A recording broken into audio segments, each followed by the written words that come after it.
नमस्कार, स्पोर्ट्स 9 में आप सभी का स्वागत है। भारतीय हॉकी टीम ने रचा है इतिहास। पेरिस ओलंपिक में लगातार दूसरी बार ब्रॉन्ज मेडल जीता है और हमारे साथ जुड़ रहे हैं ब्रॉन्ज मेडल जीतने वाली टीम के खिलाड़ी विवेक सागर। सबसे पहले विवेक, आपको बहुत बहुत बधाई। Thank you so much sir, thank you so much. तो ये सिंक इन हो गया, ये बात अब समझ में आ गई है कि हाँ, जीत चुके हैं। अब पेरिस ओलंपिक खत्म हो चुका है हॉकी के लिए, लगातार दूसरी बार ब्रॉन्ज मेडल आ चुका है। ये बात अब बिल्कुल एकदम सिंक हो गई है। बिल्कुल हाँ सर, अभी पूरा विश्वास हो गया है मेडल आने के बाद हाथ में। ये हम लोग के पास बताइए ब्रॉन्ज जरा मेडल क्या आ चुका कुछ हुआ। हम लोगों ने टीवी पर तो सब कुछ देखा, लेकिन जिस तरह से मतलब अभी भी मैच दर मैच चलेंगे, लेकिन फाइनल से शुरुआत करते हैं। जिस तरह से लास्ट में वो जो एक के बाद एक अटैक होते रहे, पेनल्टी कॉर्नर मिलते रहे स्पेन को, लेकिन हर बार आप सब लोगों ने वो जो एकजुटता दिखाई, और फिर आप सब लोग के जो स्टार हैं पीआर श्रीजेश, जिनको मैं गॉड ऑफ गोल पोस्ट भी कहता हूं, वो जिस तरह से खेले और फिर जिस तरीके से जीत मिली, मेरे ख्याल से सबकी आंखों में आंसू रहे होंगे। बिल्कुल हाँ सर, क्योंकि हम लोग मैच से जाने से पहले जो भी ये परफॉर्मेंस थी वो सीरियस भाई को डेडिकेट करने के लिए थी। और जो ये मेडल है वो उन्हीं को डेडिकेट किया गया है ये मेडल, क्योंकि उनका 20 साल का कैरियर उन्होंने जो हॉकी के लिए दिया, नो डाउट कि एक अपने आप में बहुत बड़ी बात है एक प्लेयर के लिए। और एक जैसे आपने खुद ही बोला है कि वॉल, जो कि हॉकी की वॉल हमारे सीरियस भाई हैं, नो डाउट कि उन्हें बीट करना हर टीम के बस की बात नहीं है। कोई भी टीम नहीं है जो उनको इजीली बीट कर पाती है। और पीसी डिफेंस में जिस तरीके से अमित रोहिदास जो कि वो एक मैच मिस करने के बाद दोबारा से आए, उसकी वजह से भी हम लोग के जो पीसी डिफेंस में काफी सपोर्ट रहा। और फाइनली जो हम लोग पीसी डिफेंस में इतना स्ट्रांग मानते हैं और उसको हम लोगों ने इजीली कवर अप किया। बिल्कुल, बहुत बड़ी जीत है, इसमें कोई डाउट नहीं है। और विवेक, ये बताइए, बहुत से लोग ये बात कह रहे हैं, अभिनव बिंद्रा तक ने ये बात कही कि भाई ये जो ब्रॉन्ज मेडल है ना, ये ब्रॉन्ज मेडल नहीं है, ये दरअसल ये गोल्ड मेडल जैसा चमक रहा है। और अभी आपसे जब मैं बात कर रहा हूं, उससे 2 मिनट पहले मैं धनराज भाई से बात कर रहा था, वो भी ये कह रहे हैं कि ब्रॉन्ज मेडल नहीं, मेरे लिए तो ये गोल्ड मेडल है। आप लोग कैसे देख रहे हैं इस बात को? ये जो अप्रिसिएशन मिल रहा है, इसको कितना आप लोग पॉजिटिव मान रहे हैं अपने लिए? और यही जैसे जिस तरीके से हम लोगों ने प्रिपरेशन किया था, जिस तरीके से हम लोग का माइंडसेट था, हमारा यही था कि हम लोग गोल्ड के लिए जाएं। और एक अंदर से हम लोग के अंदर भी था कि हम इजीली फाइनल खेल सकते हैं। लेकिन जब वो हार्ट ब्रेक मोमेंट सभी देशवासियों के लिए और हम लोग के लिए भी था, जब हम लोग सेमीफाइनल में लूज किए, लेकिन एक चांस दोबारा से वही इतिहास रचने का चांस हम लोग को मिला और हिस्सा बनने का मिला, जो कि एक श्री भाई के लिए जो हम लोगों ने पूरी बात की थी, एक डिसाइड किया था कि नो डाउट कि उनके लिए हम लोग अपना फुल एफर्ट लगाएं, ताकि उनको अलविदा जो कहें अच्छे बेस्ट तरीके से कहें। और जिस तरीके से सर धनराज सर बोल रहे हैं, अभिनव सर बोल रहे हैं कि ब्रॉन्ज गोल्ड की तरह है। और मैं बताना चाहूंगा इस तरीके से उनका कहना है, क्योंकि आप जब फाइनल मैच खेलते हैं तो उसमें जीतने वाली टीम खुश रहती है, और ब्रॉन्ज मेडल मैच खेलते हैं उसमें भी जीतने वाली जो टीम होती है वो खुश रहती है। इस तरीके से देखा जाए तो हम लोग काफी खुश हैं और ब्रॉन्ज हम लोग के लिए बहुत बड़ी बात है।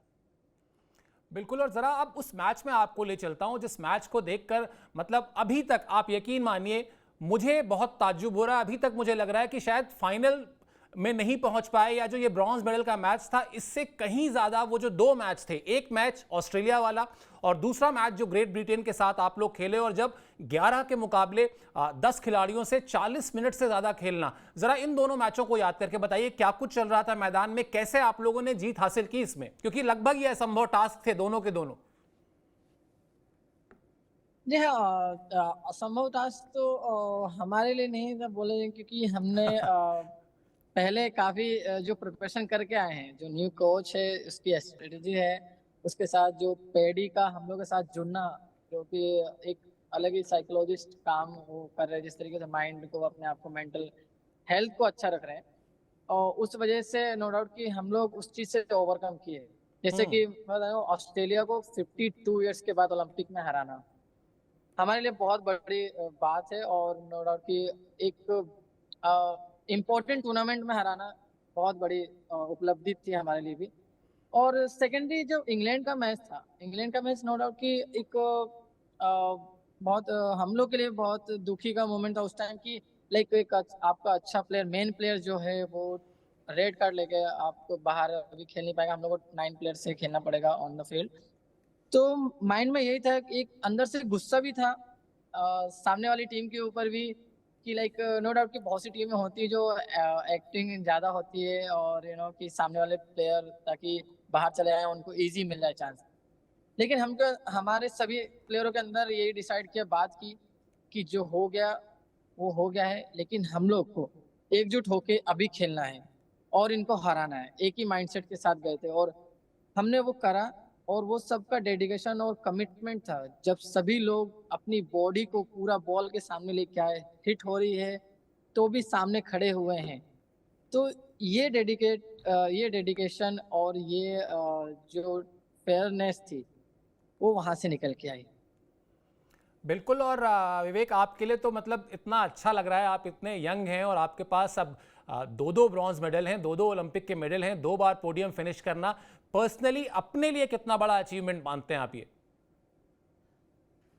मेरे लिए नो डाउट कि एक बैक टू बैक ओलंपिक में मेडल लाना मेरे ख्याल से बहुत बड़ी बात है। और जिस तरीके से जो मेरा माइंडसेट भी था कि हमने सभी ने और मेरा भी यही था कहना कि मैं इस बार जो मेडल का कलर है उसको चेंज करना चाहता था।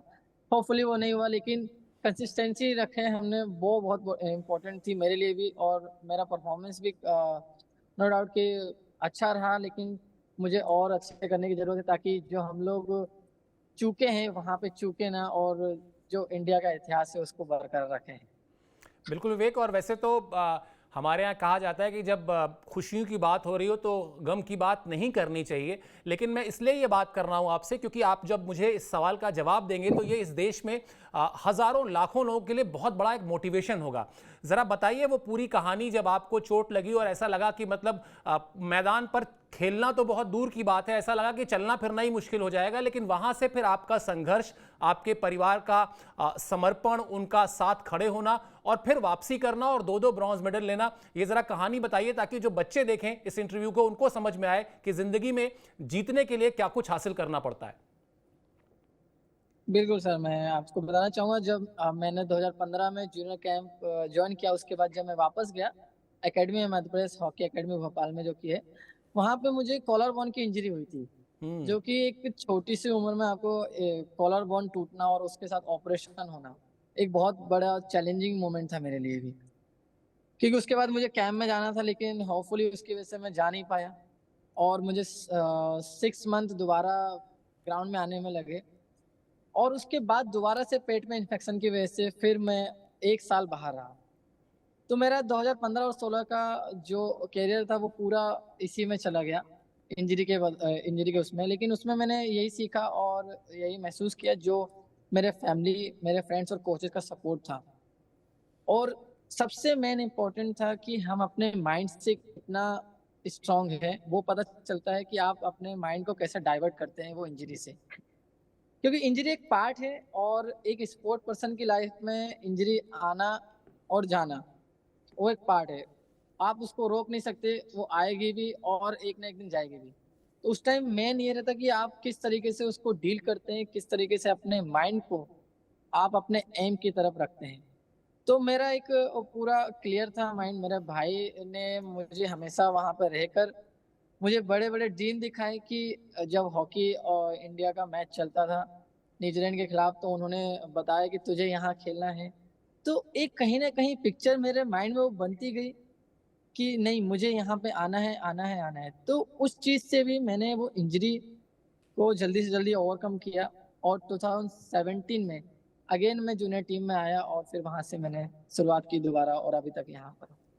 बहुत बहुत शुक्रिया आपको विवेक। आपने मतलब अपने करियर में जो वापसी करके भारतीय हॉकी टीम को एक अच्छा खिलाड़ी दिया है अपने तौर पर, वो तो एक अलग चीज़ है, लेकिन हम जैसे खेल प्रेमियों के लिए और करोड़ों खेल प्रेमियों के लिए जो ये एक्सपेक्ट कर रहे थे कि हॉकी से मेडल आना शुरू हो, क्योंकि वो जो 8 गोल्ड मेडल की तस्वीरें हैं ना, वो बहुत एक बड़ी युवा पीढ़ी जो है देश की उसने देखा नहीं है। उन्होंने सुना ज़रूर है, हमने पढ़ा ज़रूर है, मतलब जनरल नॉलेज के क्वेश्चन तक में पढ़ा है कि भारत ने 8 बार हॉकी का गोल्ड मेडल जीता है, लेकिन किसी को वो तस्वीरें याद नहीं है क्योंकि वो तस्वीरें हमने देखी ही नहीं है, देश के एक बड़े वर्ग ने नहीं देखी हैं।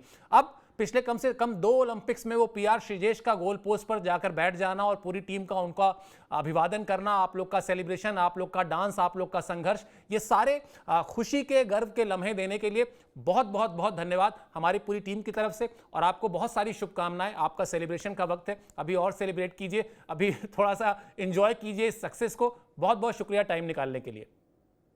Thank you so much. Thank you.